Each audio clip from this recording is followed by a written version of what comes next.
नमस्कार बच्चों, आज हम पढ़ेंगे कक्षा 9th की हिंदी की पाठ्य पुस्तक कृतिका। कृतिका में हमारा फर्स्ट चैप्टर है इस जलप्रलय में। राइटर है इसके फणीश्वर नाथ रेणु। पहले इस चैप्टर के बारे में पढ़ लेते हैं। चैप्टर कहानी है, कथा है या क्या चीज़ है।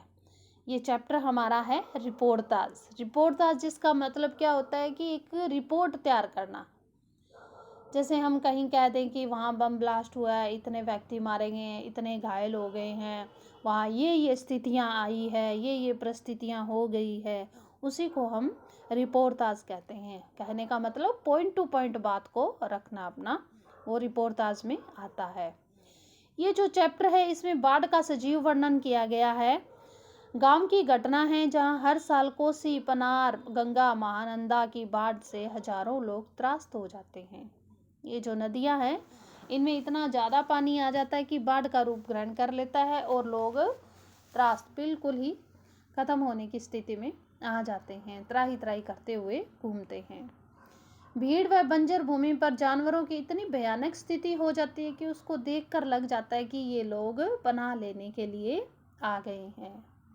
पनाह होता है शरणार्थी जिसको बोला जाता है। 1967 में भयंकर बाढ़ आई, उसी के बारे में लेखक बता रहा है कि मेरे गांव में ऐसे इलाके में है, मेरा गांव एक ऐसे इलाके में है जहां हर साल पश्चिम, पूर्व और दक्षिण की कोसी, पनार, महानंदा और गंगा की बाढ़ से पीड़ित प्राणियों के समूह आकर पनाह लेते हैं।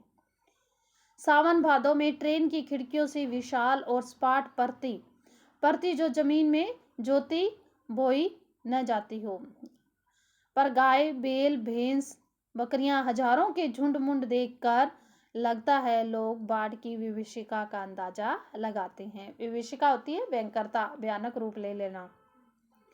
परती क्षेत्र में जन्म लेने के कारण अपने गांव के अधिकांश लोगों की तरह मैं भी तैरना नहीं जानता था, किंतु 10 वर्ष की उम्र से पिछले साल तक बॉय स्काउट, स्वयंसेवक, राजनीतिक कार्यकर्ता, रिलीफ वर्कर की हैसियत से बाढ़ पीड़ित क्षेत्रों में काम करता रहा हूँ। क्या है कि जहाँ जिन इलाकों में ज़्यादातर बाढ़ आती है वहाँ पर ये स्काउट हो गए, स्वयंसेवक कार्य करने वाले हो गए, राजनीतिक नेता हो गए, रिलीफ वर्कर भी होते हैं। ये सभी क्या है, बाढ़ ग्रसित क्षेत्रों में कार्य करवाते हैं, काम करवाते हैं, हेल्प करते हैं। और लिखने की बात है, हाई स्कूल में बाढ़ पर लेख लिखकर प्रथम पुरस्कार पाने से लेकर धर्म युग में कक्षा दशक के अंतर्गत बाढ़ की पुरानी कहानी को नए पाठ के साथ प्रस्तुत कर चुका हूँ। राइटर जब हाई स्कूल में पढ़ा करता था तो लेख लिखा करता था। किसके ऊपर लेख लिखा उन्होंने कंपटीशन में? जब उनको प्रथम पुरस्कार मिला, बाढ़ के ऊपर ही लिखा था उन्होंने। जय गंगा 1947, डायन, कोसी, हड्डियों का पुल आदि छुटपुट रिपोर्टाज इन्होंने लिखे हैं। मेरे कई उपन्यास में बाढ़ की विनाश लीलाओं के अनेक चित्र अंकित हुए। ये फणीश्वर नाथ रेणु जी हैं, उन्होंने बाढ़ पर कई उपन्यास लिख दिए हैं, कई रिपोर्टाज भी लिख दिए हैं। किंतु गांव में रहते हुए बाढ़ से घिरने, बहने, बसने और भोगने का अनुभव कभी न हुआ होगा। ये फसने का है, फसने लिखा हुआ है शब्द, बसने जहाँ लिख रखा है वहाँ फसने शब्द है। वह तो पटना शहर में 1967 में हुआ, जब 18 घंटे का अविराम दृष्टि के कारण पुन पुन का पानी राजेंद्र नगर, कंकड़बाग तथा अन्य निचले हिस्सों में घुस आया था। अर्थात बाढ़ को मैंने भोगा है, बाढ़ का जो रूप है वो राइटर ने देखा है शहरी आदमी की हैसियत से। इसलिए इस बार जब बाढ़ का पानी प्रवेश करने लगा, पटना का पश्चिमी इलाका छाती भर पानी में डूब गया। तो हम घर में क्या क्या लोग इकट्ठा करते हैं, फिर हमें जब कुछ ऐसा लगता है भी बाढ़ वगैरह आने वाली है तो हम क्या करते हैं, रसोई वगैरह का सारा सामान इकट्ठा करने लगते हैं, खाने पीने का। जिसमें राइटर ने क्या किया, ईंधन, आलू, मोमबत्ती, दिया सलाई, सिगरेट, पीने का पानी और कंपोज की गोलियां जमा कर बैठ गए और प्रतीक्षा करने लगे कभी कब हमारे इलाकों में बाढ़ का पानी घुसे और कब हम यहाँ से निकले। सुबह सुना राजभवन, मुख्यमंत्री निवास प्लावित हो गया है।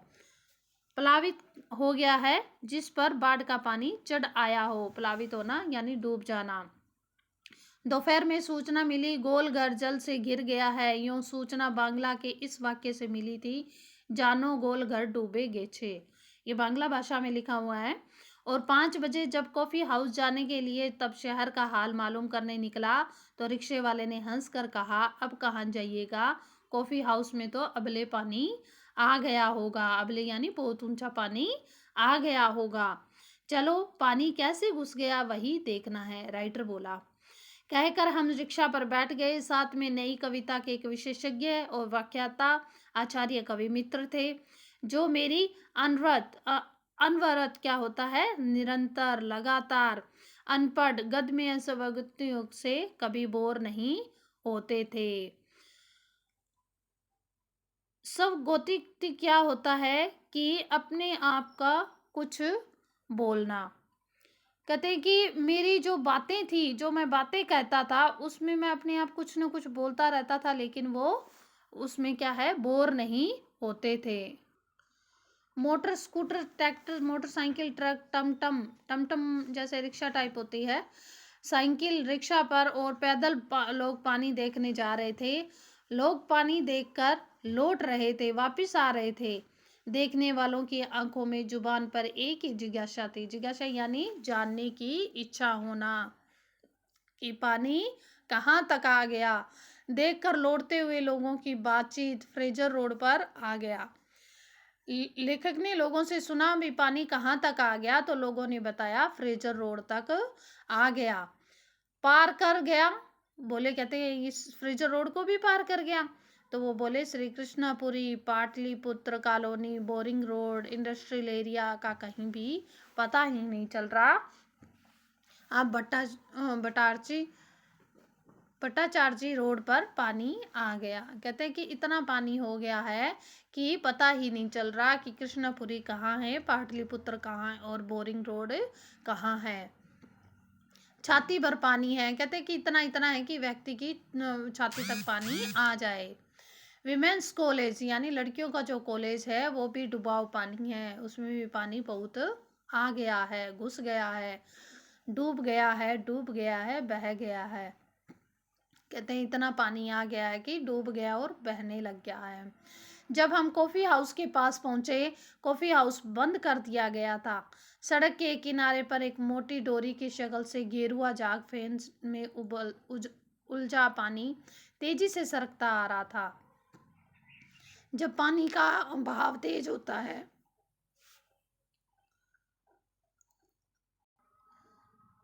जब पानी का बहाव तेज होता है तो पानी के अंदर झाग बहुत ज़्यादा हो जाते हैं। फैन उगलता यानी नाग की तरह उफनता ही आ रहा है। मैंने कहा, आश्चर्य जी, आगे जाने की जरूरत नहीं है, वो देखिए आ रहा है मृत्यु का तरल दूत। जो जाग फैन उलझता आ रहा है, उसे क्या बोला गया है, मृत्यु का तरल दूत। आतंक के मारे मेरे दोनों हाथ बरबस जुड़ गए। सभ्य प्रणाम निवेदन में मेरे कुछ मुंह से अस्पष्ट शब्द निकल पड़े। मैं बहुत कायर और डरपोक हूँ। रिक्शा वाला बहुत बहादुर है, कहता है चलिए ना, थोड़ा और आगे चलते हैं। भीड़ का एक आदमी बोला, ए रिक्शा, करंट बहुत तेज है, आगे मत जाओ। मैंने रिक्शे वाले से अनुनय भरे शब्दों में कहा, लौटा ले भैया, आगे बढ़ने की जरूरत नहीं है।